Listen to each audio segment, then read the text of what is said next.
به نام خدا سلام، امین نجفی هستم در حوزه شبکه و امنیت شبکه. خب مبحث STP یا اسپنینگ تری پروتکل رو شروع میکنیم و توی این اسلاید یا توی این جلسه میخوایم در مورد STP ریداندنسی و چالش هاش صحبت بکنیم. خب ببینید دوستان، یکی از دغدغه هایی که توی شبکه وجود داره این هستش که ما خاصیت افزونگی رو باید توی شبکه اضافه بکنیم. مثلا شما در نظر بگیرید یک سویچ توی شبکه دارید که حالا این سویچ یه دونه پاور داره. اگر این پاور سویچ شما بسوزه، هیچ پاور جایگزینی وجود نداره که اگر این سوخت اون یکی پاور بتونه برق این دستگاه رو تامین بکنه. به خاطر همین معمولا توی تجهیزات از تجهیزاتی استفاده میکنن که این خاصیت افزونگی رو بتونن روش پیاده سازی بکنن. یعنی میان یک دستگاه میخرن که این قابلیت وجود داشته باشه که 2 تا پاور بتونن روی این دستگاه نصب بکنن که اگر یکی از این پاورها سوخت بتونه اون یکی پاور برق دستگاه رو تامین بکنه. به این خاصیت میگن ریداندنسی یا افزونگی. ما توی شبکمون همیشه باید افزونگی رو داشته باشیم که هدف از افزونگی چیه؟ در دسترس پذیری شبکه ما بره بالا. اگر این پاور من داون بشه یا فیل بشه یا هر مشکلی براش به وجود بیاد، این یکی پاور بتونه برق دستگاه منو تامین بکنه، خب شبکه من همیشه آپه و کلاینت ها میتونن از شبکه استفاده بکنن. اگر من یه دونه پاور رو وصل کنم به این تجهیزم و این تجهیز من فقط با این یه دونه پاور بیاد کار بکنه، هر وقت که این پاور فیل بشه خب طبیعتاً این دستگاه من خاموش میشه، به مشکل برمیخوره و نمیتونه این دستگاه به شبکه سرویس بده. این پاوری که من خدمتون عرض کردم، افزونگی در سطح پاور ما داشته باشیم، جزو اجزا محسوب میشه. یعنی ما اجزایی رو میایم توی شبکه ایجاد میکنیم که اون اجزا بتونه این خاصیت افزونگی رو برامون درست بکنه. گاهی اوقات هست ما میایم این افزونگی رو در سطح لینک ایجاد میکنیم. یعنی چی؟ یعنی مثلا شما الان یک دستگاهی دارین، یک سویچی دارید اینجا، یک سویچ دیگه دارین، یک سویچ دیگه هم توی شبکتون دارید. میاین بین سویچ شماره 1 و سویچ شماره 2 یک لینکی رو اینجا برقرار میکنید. حالا اومدیم و یک زمانی این لینک شما به مشکل خورد، به هر دلیلی این لینک شما فیل شد، به مشکل خورد، خب این ارتباط بین سویچ 1 و سویچ 2 شما قطع میشه و این ممکنه باعث قطع شدن برخی از کلاینت ها توی شبکتون بشه. حالا ما میتونیم یه کار دیگه کنیم. ما میتونیم یک لینک دیگه، مثلا یه سویچ 3 بذاریم اینجا، یک لینک از سویچ 1 وصل بکنیم به سویچ 3، از سویچ 3 هم وصل کنیم به سویچ 2. یعنی یک مسیر بکاپ براش در نظر بگیریم که اگر این لینک فیل شد، این لینک قطع شد، بتونه ترافیک سویچ 1 و سویچ 2 از سویچ 3 رد بشه. یعنی ما یک مسیر جایگزین براش گذاشتیم.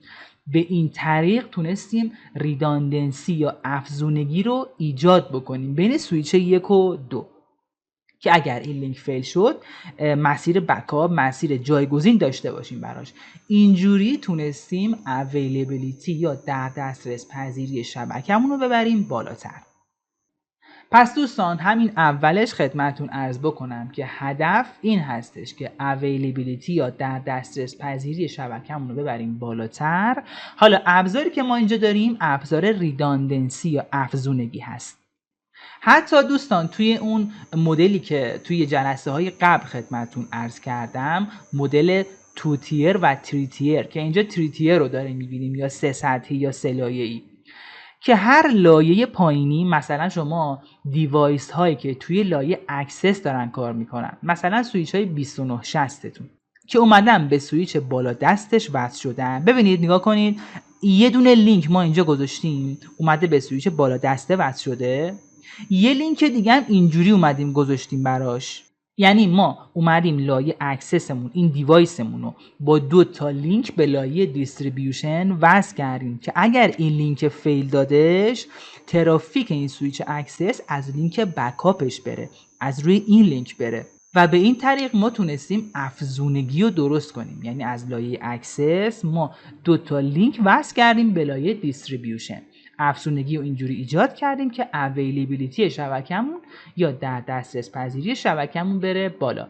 مثلا کلاینت ها اینجا وصلن به این سویچ ما، این لینک فیل میده، خب ترافیک این یوزرها از لینک بکاپ که این لینک باشه میره به لایه دیستریبیوشن و حالا در نهایت کور یا تو همین لایه به سویچ اکسس دیگه دسترسی پیدا کنه.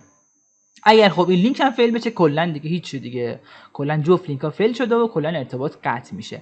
ولی ما یک افزونگی تونستیم ایجاد بکنیم. یا اصلا دیوایس های لایه دیستریبیوشن هم همینطور به لایه کور با 2 تا لینک اومدن وصل شدن که اگر این لینک ما فیل داد، ترافیک از مسیر جایگزین به لایه کور منتقل بشه. خب دوستان با هم افزونگی رو دیدیم. حالا میخوایم افزونگی رو در سطح لینک با هم بررسی کنیم.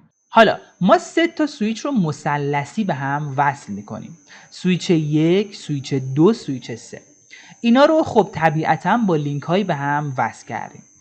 ما توی این ساختار مثلثی خب حالا یا ساختارهای شبیه به این اومدیم لینک های جایگزین در نظر گرفتیم یا ریداندنسی لینک در نظر گرفتیم. فرض میکنیم این لینک دام بشه لینک بین سویچ 1 و سویچ 2. خب سویچ 1 و 2 میتونن از طریق سویچ 3 هم با هم ارتباط داشته باشن، یعنی ارتباط از این ورم میتونه شکل بگیره. ما به این شکل تونستیم یک ریداندنسی لینک برقرار کنیم بین سویچ ها. و اینجا براتون آوردم مثلا شما اگر پورت ها رو اینجوری وصل بکنید و این پورت هم به این پورت وصل بکنید، میتونید یه ساختار مثلثی درست بکنید توی شبکتون. و دقیقا همین چیزی که دارید میبینید، مثلا فصل 0 رو به فصل 0 سویچ 2 وصل کنید و حالا پورت ها زیاد مهم نیست. مهم اینه که شما یک ساختاری درست بکنید، یک شکل توپولوژی رو درست بکنید که اگر لینکی قطع شد یک مسیر جایگزین وجود داشته باشه. حالا توی شبکه اترنت شما اگر این ساختار رو درست بکنید، ساختاری که حالا یک حالت دایره‌ای داره و شما اگر یک لینکتون قطع شد یک مسیر جایگزین براش وجود داشته باشه، مشکلاتی رو ایجاد میکنه که حالا مشکلاتی که ممکنه باش برخورد کنیم و من اینجا براتون آوردم. ببینید 3 تا مشکل به وجود میاد زمانی که شما میایین سویچ هاتون رو طوری به هم دیگه وصل میکنین که یک لینک ریداندنسی وجود داشته باشه. یعنی من اینجا سویچ هامو میام به صورت مثلثی به هم وصل میکنم که ساده ترین حالت هست که اگر این لینک فیل شد ترافیک از روی مسیر جایگزین اینجا عبور بکنه. خب وقتی شما ریداندنسی رو به این شکل در شبکه‌ای که با اترنت داره کار میکنه ایجاد بکنین، 3 تا مشکل به وجود میاد. اولین مشکل لوپ هست، دومین مشکل برودکست استورم هست یا طوفان برودکستی، سومین مشکل مالتیپل فریم کپیز. این 3 تا مشکل به وجود میاد. الان دقیق تر براتون باز میکنم که چرا این مشکلات به وجود میاد. خب دوستان، اولین مشکلی که به وجود میاد مشکل لوپ هست. یعنی ما گفتیم 3 تا مشکل به وجود میاد وقتی شما ریداندنسی رو توی شبکه اترنت بین سویچ هاتون ایجاد میکنید. اولین مشکل خب خدمتتون عرض کردم لوپه. یعنی چی لوپ به وجود میاد؟ ببینید شما، من یک شبکه درست میکنم توی اترنت، من یک ریداندنسی رو اینجا ایجاد میکنم. من 3 تا سویچ رو به صورت مثلثی میام به هم وصل میکنم. به این شکل مثلثی میام وصلشون میکنم. خب اگر این لینک فیل بده، خب ترافیک بین این 2 تا سویچ از لینک بکاپ از این لینک رد میشه. خب این یعنی ریداندنسی یا افزونگی. خب ببینم این لوپ چجوری به وجود میاد. ببینید من یک سیستم در نظر میگیرم. شما فرض کنید یک پی سی رو اومدید اینجا وصل کردیم مثلا به سویچ شماره 1، اینم سویچ شماره 2، اینم سویچ شماره 3. خب من یه پی سی هم میام اینجا وصل میکنم به سویچ شماره 3، مثلا پی سی 2. حالا پی سی A من مک A داره، پی سی 2 من مک B داره. ببینیم چه مشکلاتی اینجا به وجود میاد. دو تا از مهمترین کارهایی که سویچ انجام میده رو اینجا براتون مینویسم که قبلا هم خدمتتون عرض کردم. اولین کار لرنینگ هست. لرنینگ یعنی چی؟ یعنی وقتی فریمی از اینترفیس سویچتون عبور میکنه، سویچ شما میاد سورس مک رو داخل جدول کم تیبل یا مک تیبل وارد میکنه. دومی کاری که انجام میده میاد فورواردینگ انجام میده، یعنی میاد وقتی فریمی بهش میرسه که دستینیشن مک خاصی رو داره، سویچ میاد بر اساس اون جدول مک تیبلش نگاه میکنه که چه مک هایی رو از روی چه اینترفیس هایی لرن کرده توی این مرحله. بعد توی این مرحله برای فورواردینگ میاد بر اساس دستینیشن مک اون فریم رو فوروارد میکنه به سمت پورت خاص. مثلا اینجا به محض اینکه پی سی شماره 1 شما یک فریم رو ارسال میکنه، سویچ میاد اولین کارش رو انجام میده، لرنینگ. میاد یاد میگیره که مک مثلا اینجا رو فست 0 به محض اینکه فریم از پی سی 1 ارسال میشه میاد میرسه به سویچ 1، سویچ 1 یاد میگیره که مک A رو از پورت شماره فست 00 یاد گرفته.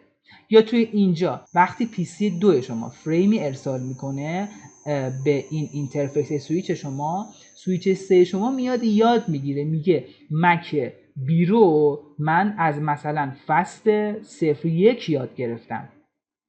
اینو توی جدول مکش میاد یادداشت میکنه که اگر فریمی بهش رسید که این دستینیشن مک رو داشت، بدونه به کدوم پورت بعد ارسالش بکنه. مثلا فرض کنید اینجا یک فریمی ارسال میشه میرسه به این سویچه که دستینیشن مک این فریمه Aه. سویچ اینو دریافت میکنه، میگه خب من A رو از روی این پورت هم لرن کردم، پس اینو ارسال میکنم به سمت این پورت. پس بر این اساس میاد فورواردینگ رو صورت میده و فورواردینگ هم خدمتتون عرض کردم بر اساس جدول مک تیبل صورت میگیره. خب حالا دوستان شما شرایطی رو در نظر بگیرید که پی سی 2 فرض کنید توی شبکه آرپ میکنه. توی شبکه آرپ میکنه یعنی چی؟ یعنی وقتی آرپ ریکوستی پی سی 2 شما ارسال میکنه، با هم چک کردیم آرپ ریکوست ترافیک برودکست بود توی شبکه، یعنی دستینیشنش 12 تا F هست، این 4 تا، این 8 تا، اینم 12 تا. 12 تا F هست. یعنی وقتی پی سی 2 این فریم رو ارسال میکنه میرسه به سویچ شماره 3، سویچ شماره 3 شما وقتی میبینه که یک فریمی رو دریافت کرده که دستینیشنش همش F، اینو ارسال میکنه روی این دوتا پورتش. و حواستون هم باشه وقتی این فریم رو این سویچ میاد دریافت میکنه، اولین کاری که میکنه چیه؟ لرنینگه. اول میاد یاد میگیره که مک شماره بیو از پورت فست 01 دریافت کرده. خب این فریم رو ارسال میکنه به این پورت و این پورت. این سویچ میاد دریافت میکنه، میگه که خب من اینجا مک بی رو از روی این پورت هم یاد گرفتم. فرض کنید این پورت شماره 0 باشه، این پورت شماره 1 باشه، اینجا 1 باشه، اینجا 0 باشه، اینجا 0 باشه، اینجا 1 باشه. خب سویچ شماره 3 گفتم این ترافیک برودکست رو روی پورت 0 و 1 ارسال میکنه. این سویچ میاد دریافت میکنه این ترافیک برودکست رو و اولین کاری که انجام میده لرنینگه، یاد میگیره که مک شماره بیو از اینجا لرن کرده و میاد چیکار میکنه؟ بعد از لرنینگ میاد فورواردینگ انجام میده، چون این ترافیک برودکسته میاد اینو روی این اینترفیسش برودکست میکنه، میفرسته. چرا روی این اینترفیس برودکست نمیکنه؟ چون از این اینترفیس دریافت کرده برودکست، لزومی نداره روی این اینترفیس برودکست کنه. پس سویچ اگر ترافیک برودکستی دریافت بکنه، روی همه اینترفیس های فعالش اون ترافیک برودکست رو ارسال میکنه، غیر از اون اینترفیسی که دریافت کرده. پس اینجا میاد ارسال میکنه. سویچ ما میاد این فریم رو از این اینترفیس دریافت میکنه، میگه که خب آهان من مک بی رو از پورت 1 هم دارم یاد میگیرم. این از این مسیر. حالا این ورم ما داریم برودکست انجام میدیم، یعنی سویچه وقتی این ترافیک برودکست رو از PC 2 گرفته رو این ورم برودکست کرده. خب سویچ شماره 1 شما میاد این ترافیک برودکست رو دریافت میکنه و مک بیو از این ورم لرن میکنه و اینجا میگه که خب من مک بیو از پورت شماره 0 هم یاد گرفتم. سویچ قاطی میکنه، میگه من مک شماره بیو از اینجا یاد گرفتم، از اینجا هم یاد گرفتم، اینجا درسته یا اینجا درسته. سویچ گیج میشه و مشکل لوپ توی شبکه به وجود میاد. یعنی اگر PC شماره A شما بخواد فریمی رو با مقصد B ارسال بکنه، یه بار رو اینجا ارسال میشه، یه بار رو اینجا ارسال میشه، یه بار رو اینجا، یه بار رو اینجا و توی شبکه شما همینجوری لوپ به وجود میاد و این مشکل گیج شدن برای این سویچ هم به وجود میاد و برای سویچ شماره 3 هم در مورد مک PCA این مشکل به وجود میاد. یعنی شما با همین دوتا فرایند ساده، یعنی سویچ به محض اینکه فریم رو دریافت میکنه اول لرنینگ میکنه، سورس مک رو داخل مک تیبلش قرار میده و بعد شروع میکنه به فورواردینگ دستینیشن مکش رو میاد نگاه میکنه و بر اساس جدول مک تیبلش میاد فورواردینگ رو انجام میده. یه بار دیگه مرور میکنم. PC شماره 2 شما میاد فرض کنید توی شبکه‌تون آرپ میزنه، ترافیک برودکست ارسال میکنه. سویچ شماره 3 شما اول یاد میگیره مکش رو، میگه خب من اینو از روی این اینترفیس لرن کردم و بعد کار دوم انجام میده فورواردینگ، روی جفت اینترفیساش اینو برودکست میکنه، میفرسته. سویچ شماره 2 شما هم از اینجا میاد مکو یاد میگیره، هم از این ور میاد مکو یاد میگیره و گیج میشه که آقا این مسیر درسته یا این مسیر درسته. و اگر کلاینتی پشت سرش بخواد فریمی رو به مقصد PC 2 با مک بی بفرسته، یه بار رو اینجا ارسال میشه، یه بار رو اینجا ارسال میشه. PC شماره 2 شما 2 تا فریم دریافت میکنه، هم یک فریم از اینجا دریافت میکنه، هم یک فریم از اینجا دریافت میکنه که اگه یادتون باشه گفتم مالتیپل فریم کوپیز یعنی 2 تا کپی از فریم دریافت میکنه. یعنی اگر یک سیستمی باشه پشت سویچ شماره 2 فریمی رو درست بکنه با مک این سیستم، یعنی مقصد اینجا باشه، هم از اینجا دریافت میشه هم از اینجا دریافت میشه، از 2 مسیر داره دریافت میشه. در نهایت این PC 2 شما 2 تا میاد فریم دریافت میکنه، به خاطر همین میگن مالتیپل فریم کپیزه. پس یکی از مشکلایی که اینجا وجود داره مالتیپل فریم کپیزه و مشکل لوپ یا مشکل چرخش که اینجا داره به وجود میاد. یعنی سویچ شماره 3 شما میاد مک PC 2 رو از این اینترفیس لرن میکنه، به این دوتا یاد میده. سویچ شماره 1 شما مک بیو از این اینترفیس لرن کرده، به اینجا یاد داده. این سویچ شماره 2 شما از اینجا یاد گرفته، به این ور یاد داده. حالا سویچ شماره 3 شما هم از اینجا یاد گرفته هم از اینجا یاد گرفته، قاطی میکنه، توی شبکه لوپ به وجود میاد یا چرخش توی شبکه شما به وجود میاد. خب دوستان، حالا مشکل بعدی که اینجا به وجود میاد مشکل برودکست استورم یا طوفان برودکستی هست. حالا این برودکست استورم یا طوفان برودکستی چیه؟ من اینجا می نویسم براتون برودکست استورم. برودکست استورم چیه یا طوفان برودکستی؟ وقتی PC شماره 2 شما میاد اینجا برودکستی میکنه، این برودکست روی اینترفیس 0 و اینترفیس 1 ارسال میشه. سویچ شماره 1 شما این ترافیک برودکست رو دریافت میکنه، این ترافیک برودکست رو این لینکش ارسال میکنه، روی لینک شماره 1 ارسال میکنه. سویچ شماره 2 شما این ترافیک برودکست رو دریافت میکنه از پورت شماره 0، از پورت شماره 1 اینو به پورت شماره 0 ارسال میکنه. باز دوباره سویچ شماره 3 شما میاد این برودکست رو دریافت میکنه، رو این ور ارسال میکنه.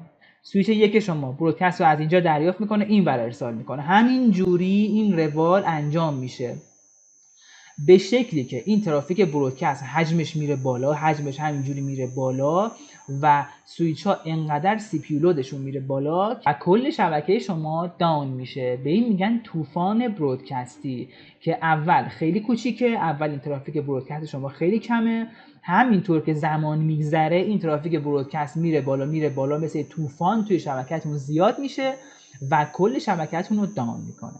پس ما اومدیم یه کار خوب توی شبکه انجام بدیم، اومدیم یه لینک بکاپ بذاریم بین سویچ ها که ریداندنسی یا افزونگی ایجاد بکنیم. 3 تا مشکل دیگه به شبکه‌مون اضافه کردیم. خب این اصلا به درد نمیخوره. اینطور شد که پروتکل اسپنینگ تری اومد این مشکل رو حل کرد.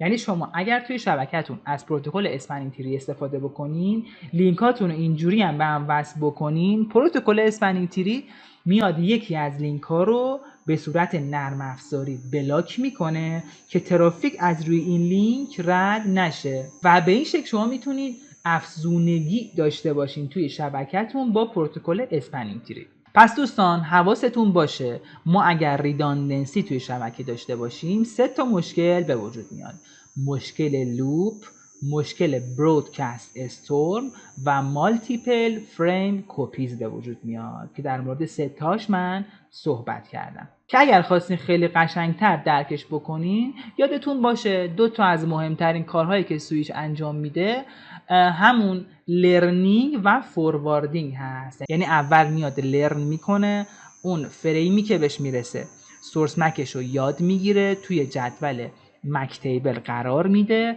و بعد میاد فورواردینگ رو بر اساس دستینیشن مک اون فریم انجام میده که اون فورواردینگ هم بر اساس جدول مک هست. حالا این پروتکل اسپنینگ تری چجوری اومده این مشکل رو برامون حل کرده و حالا این پروتکل اسپنینگ تری چی هست؟ ببینید پروتکل اسپنینگ تری بهش STP هم میگیم، اسپنینگ تری پروتکل. ببینید ما توی شبکه میایم سویچ هامونو به هم خب وصل میکنیم که ما بتونیم افزونگی داشته باشیم که اگر یک لینکی قطع شد اینجا، یک لینک بکاپ یا لینک جایگزین براش وجود داشته باشه. پروتکل اسپنینگ تری میاد روی هر سویچ کار میکنه، میاد فریم هایی رو ارسال میکنه، پیغام هایی رو ارسال میکنن بین همدیگه، در هر لحظه میان چک میکنن که الان توپولوژی ما چجوریه، ساختار شبکه ما چجوریه. مثلا سویچ 1 داریم اینجا، سویچ 2 داریم اینجا، سویچ 3 داریم اینجا.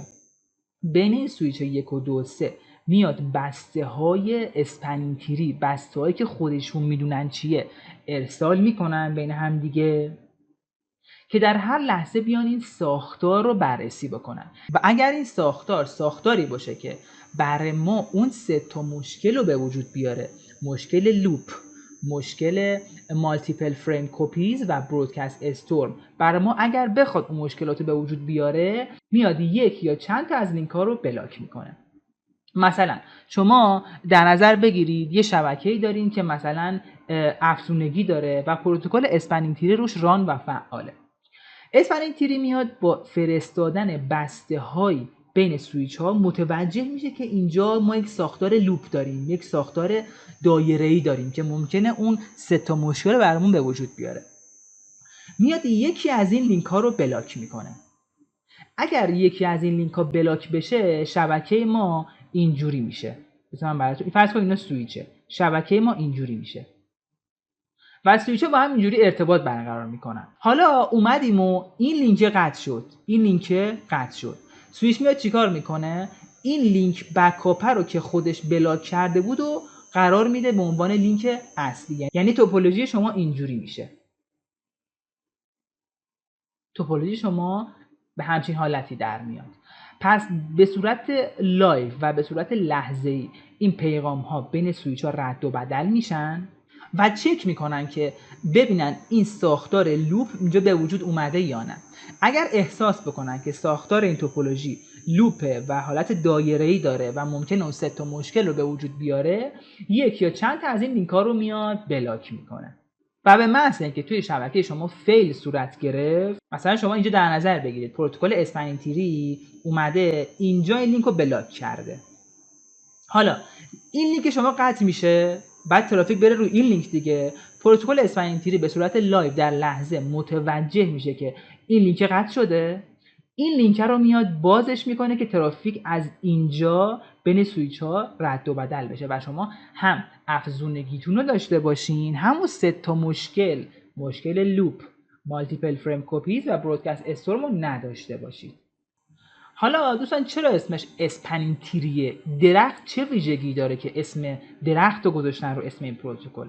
ببینید شما توی درخت هیچ ساختار لوپی نمیبینید. مثلا شما اینجا فرض کنید اینجا ریشه درخته، اینجا تنشه، اینجا هم خب حالا ساقه هایی هستش که اینجا برگ وجود داره. توی این ساختار درخت شما این ساختار دایره نمیبینید. مثلا این ساقه بیاد اینجوری گرد شده باشه، وصل شده باشه به این ساقه. این ساختار وجود نداره.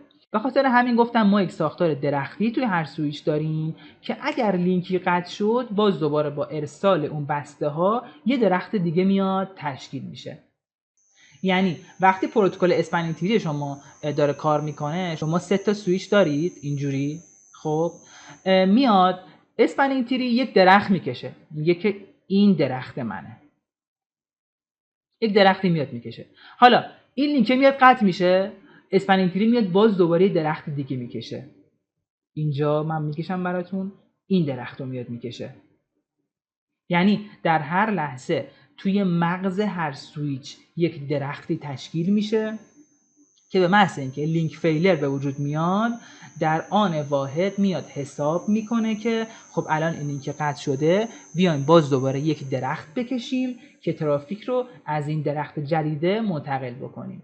به این شکل شما هم افزونگی دارین، همون 3 تا مشکل رو نخواهید داشت توی شبکتون. اینجا هم توی این شکل همونطور که میبینید ما یک ساختار مثلثی داریم. حالا یک سویچ هم این پایین وصل شده. پروتکل اسپنینگ تری اومده یکی از پورت ها رو بلاک کرده که ترافیک از اینجا رد نشه. ترافیک شما مثلا فرض کنید شما یک کلاینت دارید اینجا، یک کلاینت هم دارید اینجا. اینجا رو پروتکل اسپنینگ تری اومده داونش کرده، گفته از اینجا حق نداره ترافیک عبور کنه. ترافیک شما اینجوری اینجوری اینجوری عبور میکنه و میاد میرسه به این سیستم شما. حالا شما در نظر بگیرین این لینک شما فیل میده، این لینک شما فیل میده. حالا به هر دلیل این مسیر شما قطع میشه. تنها مسیری که بین سویچ B و سویچ C وجود داره این مسیره.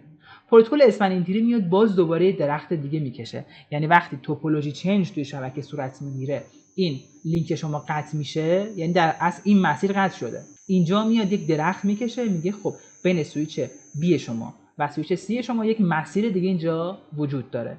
میاد یک درخت دیگه میکشه و این مسیر رو اینجا اینجوری شکل میده. این پورت رو میاد باز میکنه، میگه اگر این پورت دان هست خب من لزومی نداره این پورت رو دان نگه دارم، این پورت رو میام باز میکنم و اینجا ترافیک شما، ترافیک بین این دو تا سیستم شما از اینجا منتقل میشه میرسه به هم.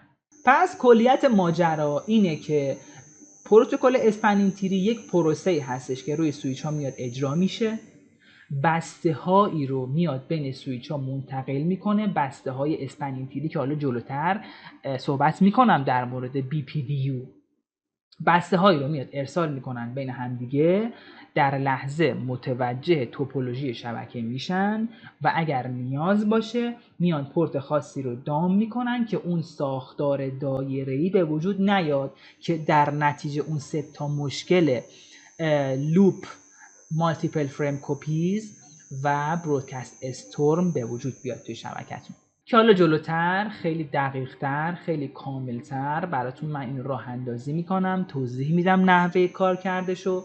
عجله نکنید، خیلی آروم آروم مباحث رو بخونید، چند بار ویدیوها رو نگاه بکنید تا بتونید بیشتر درک بکنید این مباحث رو.